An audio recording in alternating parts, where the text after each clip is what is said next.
Good morning. We are in our 14th session, believe it or not, of Jewish history, a complete overview, and we need to move quickly. And so we left off in our last session talking about a basic definition of Zionism, because in our modern day, Zionism is been misdefined by its enemies. And the enemies of Zionism are literally the enemies of what God is doing. No, I don't say that in a nationalistic way, but very simply, if we hold to the most basic of definitions, that Zionism is the Jewish nationalist movement that has as its goal the creation and support of a Jewish national state in Palestine, which is a region of land, which is not, there are no such thing as native Palestinians. Once you understand that, you level the playing field. It is a lie.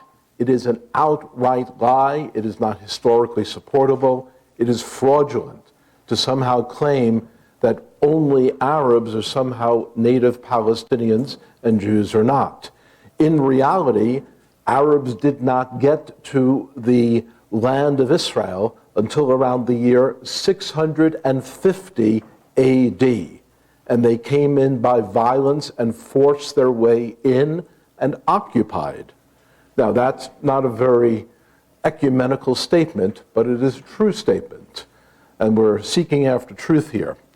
Jewish people were there thousands and thousands of years earlier. At the same time, we say here that Zionism is not intrinsically racist.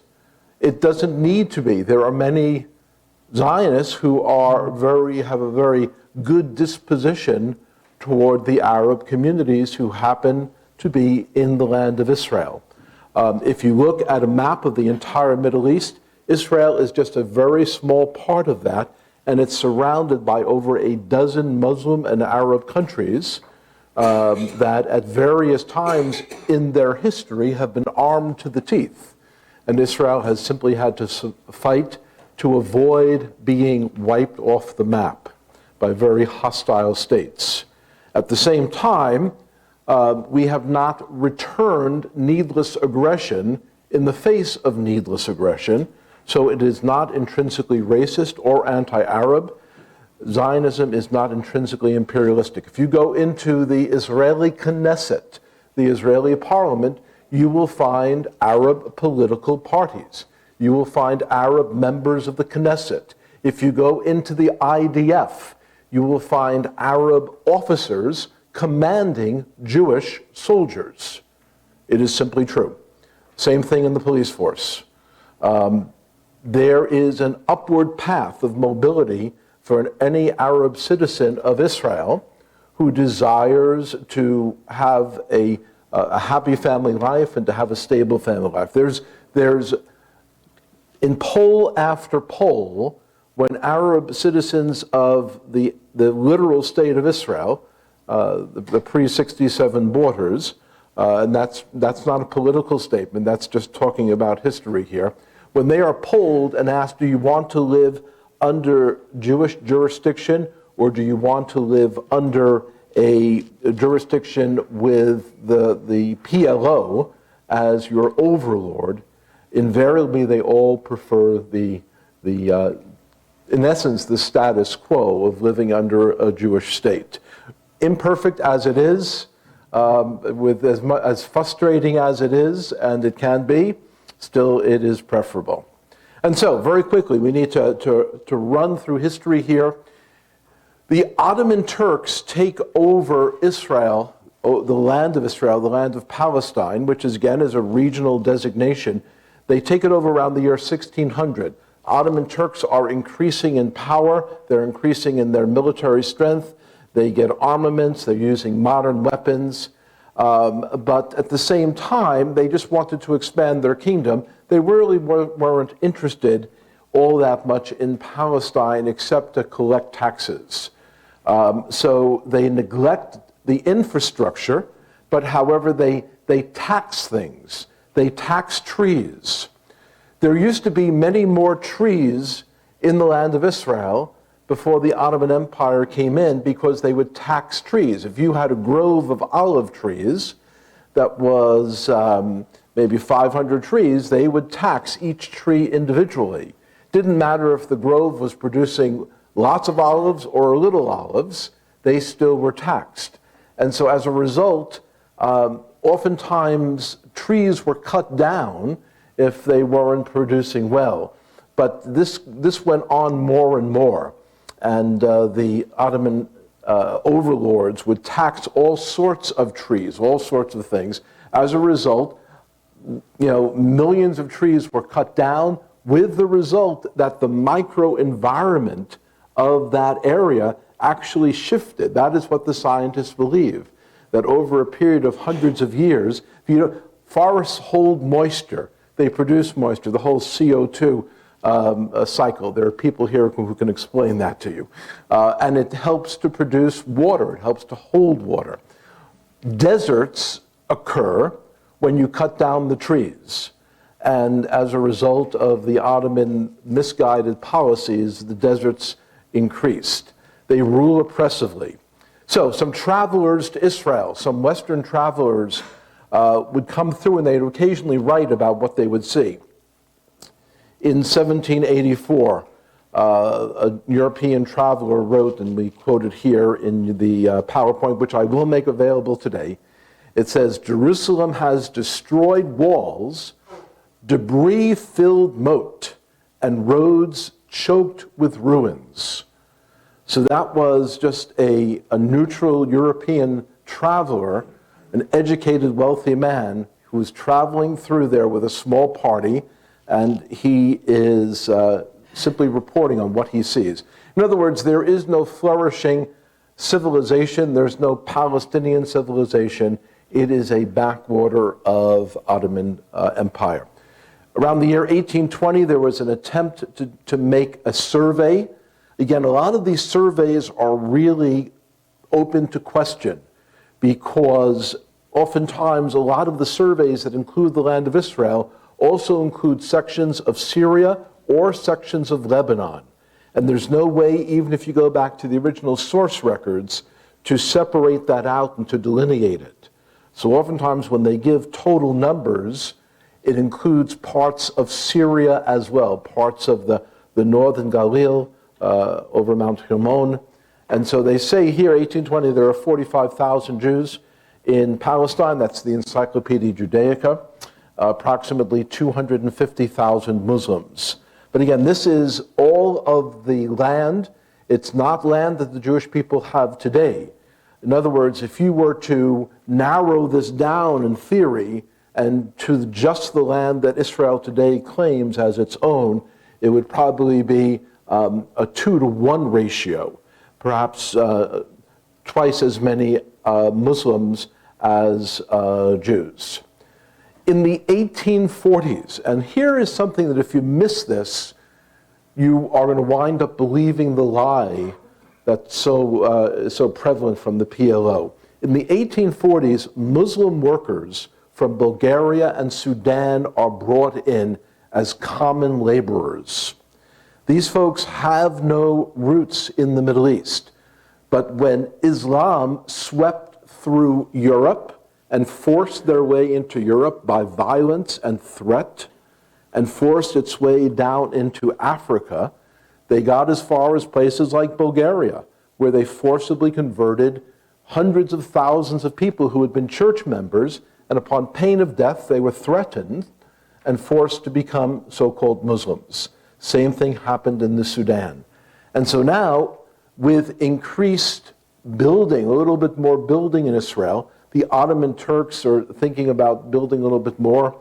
They import workers from Bulgaria and the Sudan. It is not unusual. If you go around certain sections of East Jerusalem, if you go around the West Bank, to suddenly see individuals there dressed in Arab garb who are very, very dark-skinned, with somewhat African facial features. And you look at some of the tribal Arab people who they're living next to, and it's obvious they're not from the same ethnic group.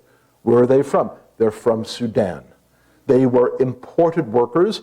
But however, by now, they've been there for 4 and 5 generations. They consider themselves to be Palestinians. The same thing with Bulgarians. When you travel, again, extensively in the West Bank, as I unwisely did back in '88, you see people with red hair. You see people with very European features, perhaps descendants from people from Bulgaria or descendants of crusaders. When the crusaders were there, they fathered a lot of children. And there are their offspring sprinkled throughout the land. And so there are very, very few Arab clans that are actually pure. If you go back far enough, you will find here we have documented evidence, we have printed evidence of flyers being sent to Bulgaria, to Sudan, to try to recruit workers. We have records of passage being arranged for people from these countries. So in essence, a significant portion of the folks who today self-identify as Palestinian Muslims, actually their origin goes back to Europe or to Africa. They are not native to that area. In contrast, the Jewish communities in Jerusalem, Tiberias, Safed, and Hebron continue from ancient times. These are the 4 holy cities, as they're called in Judaism, the 4 continuously inhabited cities where there has been continuous Jewish inhabitation, except for maybe 5 or 10 years where there was a violent war, where people were forcibly expelled. It was an artificial sort of situation. But for literally, in essence, over 3,000 years, there has been continual Jewish inhabitation of Yerushalayim, Tiberia, Tzfat, and Hebron. And so this continues from ancient times, at least 12,000 in 1845. This is the building that's in the background of so many tourist shots when they go to Israel. Except the dome is what color? It's gold. Does this dome look gold to you? It's not. It's silver. By the way, it's silver in bad need of a polishing. This is a very tarnished silver dome. The Dome of the Rock was originally silver. All the travelers had reported it that way. Notice the paving stones on the top of the Temple Mount in this photograph circa 1877. The Dome of the Rock is on the left, some of the auxiliary buildings on the right. If you look at the stones in front of the Dome of the Rock, you're seeing grass growing from between the stones. Does it look like this was a center of Muslim worship? Not at all. Not at all. This was a place that was certainly a Muslim shrine. Recent Muslim scholarship, by the way, has actually indicated that the so-called third mosque of the Quran, in the Quran there are various mosques that are described, Mecca and Medina, and there's a third mosque that's described. And we don't know, the town is not named. And so some individuals imagine that the third mosque was the mosque in Jerusalem. In reality, Islamic scholarship, kind of digging through some ancient manuscripts, are saying, no, it was a different town, and it was in Saudi Arabia. That's a whole other discussion, a very technical discussion beyond our time here. But the main point is that this was not a major center of Muslim pilgrimage, as evidenced by the grass growing between the stones here. The dome was tarnished silver. That dome did not become gold until the early 1960s, believe it or not, when in a goodwill gesture, the United States partnered with Jordan to clean the dome, to gold plate it. Little known, but that's how it happened. At the same time, at the Kotel HaMaravi, the Western Wall, Jewish people are praying. It is a center of pilgrimage. And you see here in the photo on the left, Orthodox Jewish men who are residents of Jerusalem praying at the Kotel. Of course, this scene today is entirely different. There was a narrow passageway of approximately 15, 16 feet, maybe 4 to 5 meters wide. So if the wall is here, there's a whole bunch of buildings here, low buildings, residences, ordinary residences. And there was a narrow passageway. And Jewish people would go or attempt to go there. Sometimes they would be pelted with stones. Sometimes they would simply hire Muslim guards to protect them while they went to pray. And so you see there evidence that this was a place of Jewish pilgrimage, a place of Jewish prayer going way back.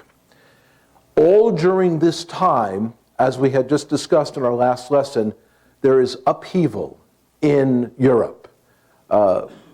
Governments are rising and falling, and Jews are often getting the short end of the stick in all these things because they're not seen as being nationals that rightly have a place in the new European nationalism, in the sweeping out of the monarchy and the bringing in of democracies which have a cohesive national identity.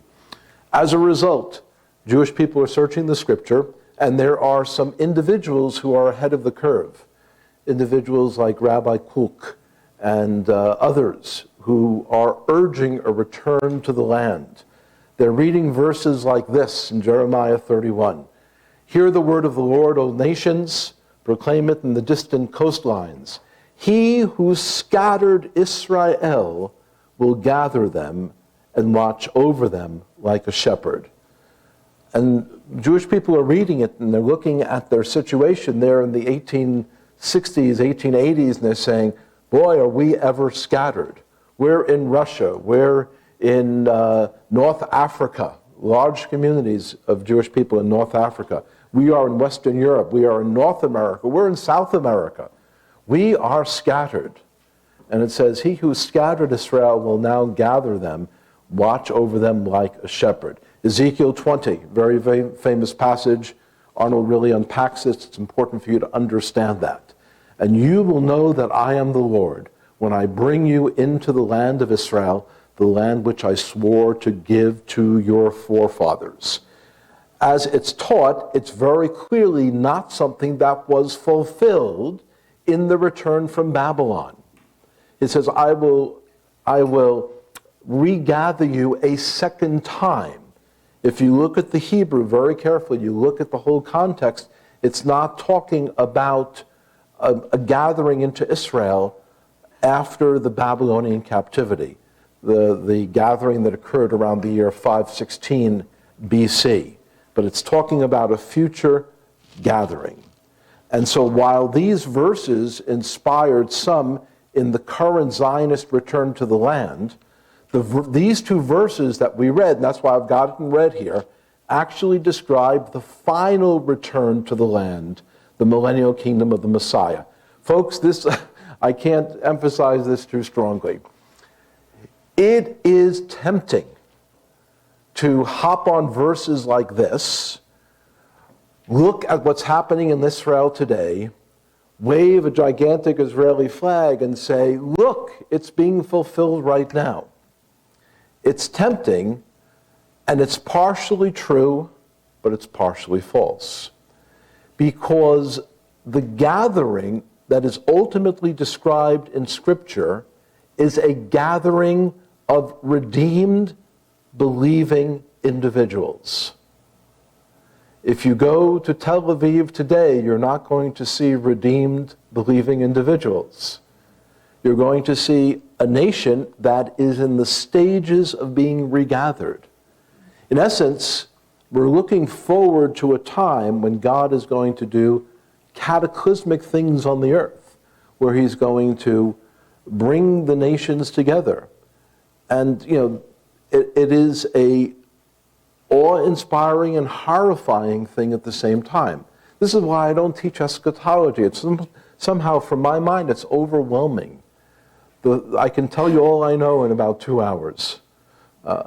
Very simply, The gathering today, in a sad sense, is a gathering for judgment, because Scripture says that that is what is coming. But yet there's still a gathering. In other words, there's going to be this monumental play, and right now the actors are being assembled. If the theater was cold, the doors locked, and no one is on the stage, then nothing is happening yet. But when the theater is open and the doors are unlocked and the actors are starting to gather and scripts are being distributed and they're rehearsing, that's what we're seeing right now in Israel. We're not seeing the actual play because these passages do not describe a nation that is in rebellion against God. They describe a nation that ultimately is redeemed. I am well aware that if you go throughout Israel today, you'll find many people of goodwill. You'll find many people who are still outside of Messiah who seem to be sincerely and genuinely seeking God. That is a pathway that is open to them because God invites the people of Israel to seek Him. Seek the Lord while He may be found. Call upon Him while He is near, is what the Scriptures say. And so it is possible to cry out to God. God will hear that. And right now, in the land of Israel, we have that situation. But don't confuse the verses that talk about the ultimate regathering in faith that is descriptive of the Messianic kingdom. Don't somehow apply that to current day Medinat Yisrael as though it becomes then a blanket endorsement of anything that is happening in Israel.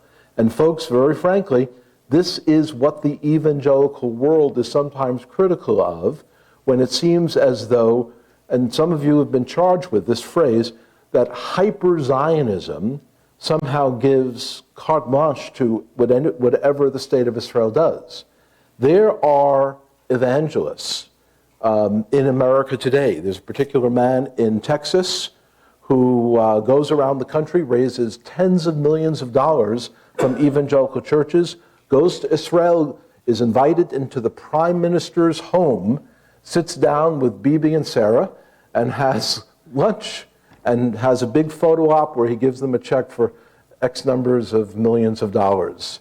He also goes to the offices of the rabbis. And so he's in the offices with the rabbis with the long black coats. They're all smiling. They're happy to receive American dollars from evangelicals. Then they turn around and use those same dollars to persecute the Messianic Jewish community in Israel.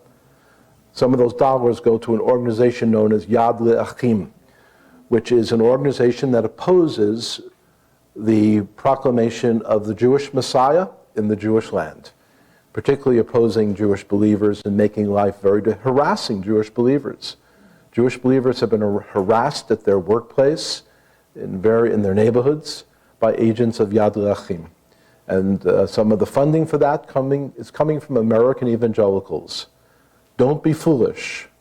I would highly suggest that if you're going to give to Israel, there are 3 or 4 Messianic organizations operating within Israel that would put your money to excellent use, and you could be assured that it's being used correctly. So don't imagine that everything the state does is correct. It is a state just like anyone else. There is corruption. There are good guys, there are bad guys. I was just reading yesterday about the rise of this young woman, Shakid, Ayala Shakid, I think is, and she is poised to take over the conservative bloc of parties. Very interesting movements, but you know something, in 2 years it may be totally different. We're not betting on any horse in that race. We're betting on the Messiah, who has always come through. So let's keep that in mind.